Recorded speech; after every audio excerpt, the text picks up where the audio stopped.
नमस्कार दोस्तों, शेयर बाजार नॉलेज में आप सभी का स्वागत है। मैं हूं आपका दोस्त विजय। दोस्तों, चैनल पर नए हो तो चैनल को लाइक और सब्सक्राइब कर दीजिएगा और बेल आइकन को भी प्रेस कर दीजिएगा ताकि वीडियो का नोटिफिकेशन आप तक सबसे पहले पहुंचे। तो दोस्तों चलिए देरी ना करते हुए शुरू करते हैं। जैसा कि आप देख सकते हैं कि हम रिलायंस के चार्ट पर आ चुके हैं। तो आज हम जो बताने वाले हैं वो रिलायंस के बारे में ही बताने वाले हैं। एक दिन पहले से ही ये न्यूज़ आ रहा है कि रिलायंस का एक डील होने वाला था सऊदी अरामको के साथ, जो कि डील कैंसिल हो चुका है। तो हम आज देखेंगे कि इस डील के कैंसिल होने से क्या मार्केट ऊपर जाएगा या फिर मार्केट नीचे आएगा। ये मार्केट शॉर्ट टर्म के लिए क्या सिनेरियो हो सकता है शॉर्ट टर्म में, और लॉन्ग टर्म के लिए भी क्या सिनेरियो हो सकता है। तो दोस्तों वीडियो को ध्यान से अंत तक देखिएगा। हम अंत में बताने वाले हैं कि इसके क्या इफेक्ट पड़ेगा। तो चलिए दोस्तों शुरू करते हैं। सपोज पकड़ लो दोस्तों कि ये रिलायंस है। रिलायंस के बहुत सारे बिजनेसेस हैं, ये सभी को पता है। हर बिजनेस रिलायंस के अंडर में ही चलता है। तो उसी में से एक बिजनेस है जो कि है O2C बिजनेस। ठीक है, इस O2C बिजनेस का ही एक डील हुआ था जो कि 2019 में हुआ था, और वो डील था आपका कि सऊदी अरबिया अरामको इसमें 20% स्टेक होल्ड करेगी, बाय करेगी। ठीक है, तो बट राइट नाउ ये जो डील है वो कैंसिल होता हुआ दिख रहा है। ठीक है, तो देखते हैं कि ये डील क्यों कैंसिल हुआ और इस डील पर आगे रिलायंस और सऊदीया अरामको क्या विचार करने वाली है। क्या ये डील वापस फिर से होने वाला है या फिर ये नहीं होगा। तो हम दोनों तरफ से सिनेरियो को देखेंगे कि अगर डील होता है तो रिलायंस के शेयर्स पे क्या असर पड़ेगा, अगर डील नहीं होता है तो रिलायंस के शेयर्स पे कहाँ और कैसा असर पड़ेगा। तो हम दोनों व्यू को देखने वाले हैं। दोस्तों वीडियो को लास्ट तक जरूर देखिएगा। तो चलिए दोस्तों शुरू करते हैं। जैसा कि आप देख सकते हैं कि रिलायंस में आपका सऊदी अरबिया अरामको ने एक डील फाइनल करा था 2019 में कि वो 20% स्टेक O2C बिजनेस में बाय करेगी। ठीक, और बट उस समय आपका कोरोना के कारण ये डील इमीडिएट नहीं हो पाया था, जिसके कारण ये लोग इस डील को पोस्टपोन करे थे कि ठीक है आफ्टर कोरोना पेंडेमिक थोड़ा कम हो जाने के बाद डील को हम लोग फाइनल कर देंगे। बट अचानक से एक दिन पहले ये न्यूज़ आ रहा है कि नहीं, ये जो दोनों डील है वो कैंसिल हो चुका है।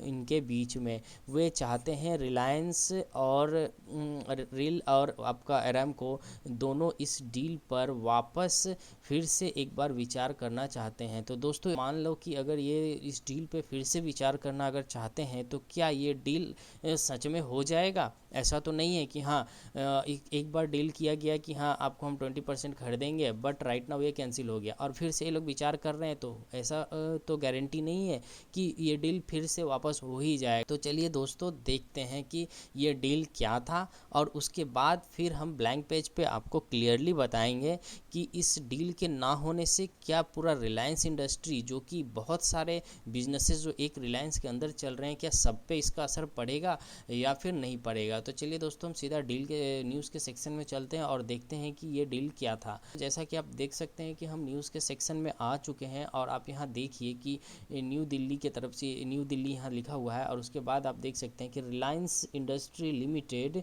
and Saudi Aramco will re-evaluate the 2019 deal for the proposed 20% stake acquisition by the latter in Mukesh Ambani led company oil to chemical O2C business, the company said in exchange filing on Friday। यहाँ क्या हो रहा है दोस्तों, यहाँ क्या बोला जा रहा है कि रिलायंस इंडस्ट्री और सऊदी अरामको के बीच में एक डील हुआ था जो कि 2019 में हुआ था कि वे 20% स्टेक को एक्वाइजिशन करेगी। मतलब कि सऊदी अरामको रिलायंस का जो बिज़नेस है एक O2C बिज़नेस, इस बिज़नेस में 20% स्टेक एक्वायर करेगी। ठीक है, बट राइट नाउ ये डील को ये लोग कैंसिल कर रहे हैं और बोल रहे हैं कि इस डील पे हम लोग वापस रीएवेल्युएट करेंगे, फिर से बातचीत करेंगे और इस डील को फाइनल करेंगे। तो दोस्तों ये बात यहाँ पर ये लोग बताना चाह रहे हैं। आगे देखें क्या बोल रहे हैं ये लोग।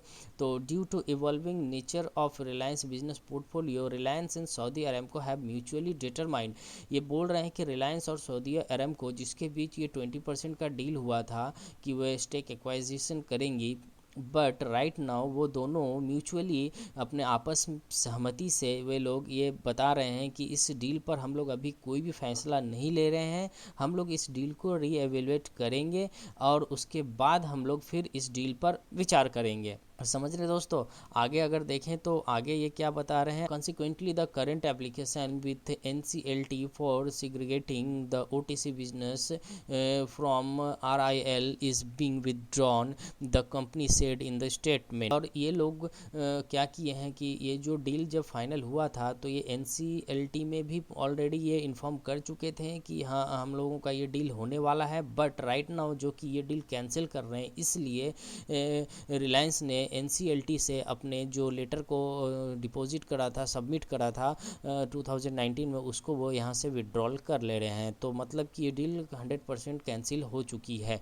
ठीक है, आगे अगर देखें तो यहाँ पर आपको पता चल रहा है कि Reliance and Saudi Aramco had signed a non binding letter of intent in August 2019 for a potential 20% stake acquisition by Saudi Aramco in O2C business of Reliance। हाँ दोस्तों, जो मैंने आपको वर्बली बता दिया वही बात को यहाँ लिखा गया है, तो इसको छोड़ देते हैं और हम सीधा आपको ब्लैंक पेज पे ले चलते हैं और समझाने का कोशिश करते हैं कि अगर ये डील कैंसिल हो जाती है तो क्या असर पड़ने वाला है, और अगर ये नहीं होती है तो क्या होगा। तो चलिए दोस्तों, इसको और थोड़ा हम डीपली समझने का कोशिश करते हैं। जैसा कि हम लोग ब्लैंक पेज पे आ गए हैं और हम रिलायंस का एक डीपली एनालिसिस करने जा रहे हैं कि इसमें अगर ये न्यूज़ जो है वो पॉजिटिव होता है इन फ्यूचर, अभी राइट नाउ तो ये पॉजिटिव नहीं है, अगर इन फ्यूचर ये पॉजिटिव होता है तो क्या असर पड़ सकता है। दोस्तों सबसे पहले बात है कि एक जो डील 2019 से चला आ रहा था वो डील अचानक कैंसिल हो गया, तो इतना ईजी भी नहीं है कि ये 40 से 45 दिन के अंदर में फिर से ये पॉजिटिव हो जाएगा। ये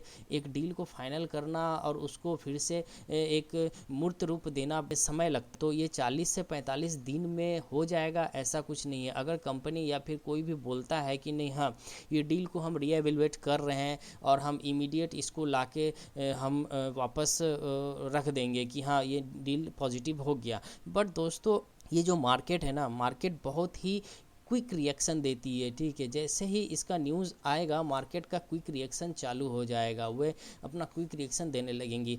अगर सपोज़ मान भी लेते हैं कि ये डील 40 से 45 दिन में हो जाता है, तो बट ये जो मार्केट है हम लोग का स्टॉक मार्केट, ये होल्ड नहीं करेगी 40 से 45 दिन तक। इसका जो इमीडिएट रिएक्शन आएगा वो आपको शेयर्स पे दिखने को मिल जाएगा। पकड़ लो कि ये न्यूज़ कल आया हुआ है यस्टरडे, और ये मंडे को जब मार्केट ओपन होगा तो इस न्यूज़ का जो इम्पैक्ट है मार्केट में वो देखने को आपको ज़रूर मिलेगा, वो भी इम्पैक्ट निगेटिव आपको देखने को मिल सकता है। बेसिकली ये न्यूज़ तो मेरे लिए पॉजिटिव नहीं है। ठीक है, मैं इस न्यूज़ को अभी राइट नाउ करंट सिनेरियो के हिसाब से निगेटिव ही कंसीडर कर रहा हूँ। ठीक है, तो दोस्तों आप लोग इस चीज़ को देखिएगा। तो दोस्तों मैं क्या बोला कि अगर ये न्यूज़ अभी राइट नाउ जो निगेटिव है तो इसका जो शॉर्ट टर्म इम्पैक्ट पड़ने वाला है मार्केट में वो निगेटिव पड़ने वाला है। कि लॉन्ग टर्म इम्पैक्ट का अगर हम बात करें तो लॉन्ग टर्म के लिए दोस्तों ये शेयर अभी भी पॉजिटिव है, गुड है, कोई दिक्कत नहीं है, आप इसमें होल्ड करके रख सकते हैं शेयर को। हाँ, अगर ये आपको नीचे के भाव पे मिले तो आप यहाँ पर आप 2000 के करीब या फिर कोई भी एक लेवल हो जहाँ पर अगर आपको नीचे करीब मिल रहा है तो आप यहाँ पे इस शेयर को एक्वायर कर लो। ठीक है, जितना शेयर को एक्वायर करोगे ये आने वाले टाइम में ये शेयर उतना ही बड़ा उछाल देगा। दोस्तों एक बात याद रखना दोस्तों, कंपनी में कोई भी डील आते रहते हैं जाते रहते हैं। अगर ये कंपनी है तो इसमें कुछ निगेटिव होगा कुछ पॉजिटिव होगा, माने दोनों चीज़ आपका चलते रहेगा। तो इस बात को आप हमेशा ध्यान में रखिएगा कि इस तरह का न्यूज़ मार्केट में आते रहता है। हाँ, इसका जो शॉर्ट टर्म इम्पैक्ट है वो निगेटिव होने वाला है, बट जो लॉन्ग टर्म इम्पैक्ट है वो तो पॉजिटिव ही रहेगा। मान लो दोस्तों कि आने वाले समय में ये डील आपका पॉजिटिव हो जाता है कुछ दिन के बाद में, 3 महीने 4 महीना 5 महीना के बाद ये डील आपका पॉजिटिव हो जाता है, तो क्या उस समय भी रिलायंस गिरता ही रहेगा?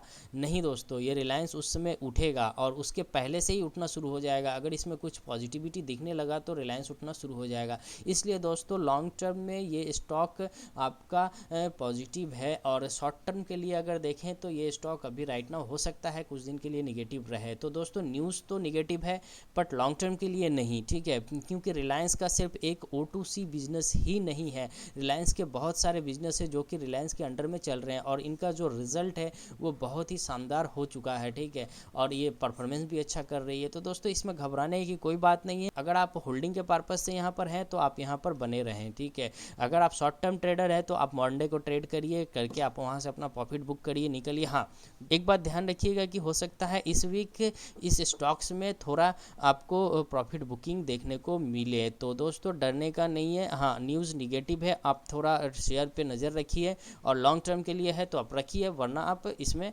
क्विट कर सकते हैं अगर शॉर्ट टर्म पर्पज से है तो। चलिए दोस्तों, मेरा जो एनालिसिस था यहीं तक था, और ये रिलायंस का जो न्यूज़ है वो आप ध्यान से देखिएगा, और रिलायंस में जो भी ट्रेड करिएगा सोच समझ के करिएगा। दोस्तों हम चलते हैं, नमस्ते। दोस्तों जाते जाते आप लोगों से निवेदन है कि आप लोग हमारे चैनल को लाइक और सब्सक्राइब जरूर कर दीजिएगा, और बेल आइकन को भी प्रेस कर दीजिएगा। थैंक यू दोस्तों।